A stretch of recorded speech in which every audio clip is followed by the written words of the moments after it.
Avant de rejoindre son atelier, petite pause sur le pont de son bateau, là où il vit à l'année. Alban Husson fait un drôle de métier entre haute couture et recyclage. Mon boulot, c'est un long parcours parce que je suis prothésiste dentaire au départ, donc rien à voir avec le schmilblick, hormis la petite précision du truc. Et puis sinon, la couture, ça a été en regardant mamie, qui n'a jamais rien jeté, c'est-à-dire qu'elle garde tout, un bout de ficelle, une fermeture éclair. Donc je garde et je couds maintenant.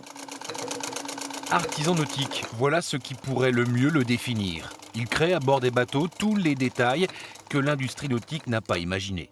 Le client se crée un besoin au fur et à mesure, quoi. Il veut un petit équipé de plus ou une petite sacoche, une petite baille à bout. Donc c'est en naviguant avec son bateau qu'il se dit « Ah bah tiens, j'ai pas ça, ce serait pas mal, ce serait pratique au lieu que ça traîne au fond du cockpit ». Donc ouais, je pense qu'on peut parler de métier de niche. À partir de voiles, de bouts usagés, il fabrique aussi des choses neuves comme des bagages. Par exemple, ces sacs remplis d'histoire et d'embrun à l'intérieur. Ça, c'est la voile des Bacliteries, donc qui s'appelait à l'époque Au Canada. Donc cette voile-là, elle a un Vendée Globe au compteur, donc elle a déjà fait un tour du monde.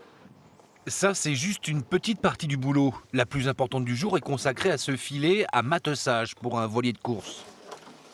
Sur cet IMOCA qui prendra le départ de la prochaine Transat Jacques Vabre en novembre prochain, Alban est un élément incontournable de l'équipe pour la préparation du bateau. L'avantage avec Alban, c'est que on l'appelle, 5 minutes après, il est sur le bateau, on modifie un filet, on a été naviguer, ça ne nous va pas, ça repart sur son plancher, il retravaille dessus. Donc du coup, on gagne vachement de temps et en termes carbone, pour nous, c'est important. Ouais.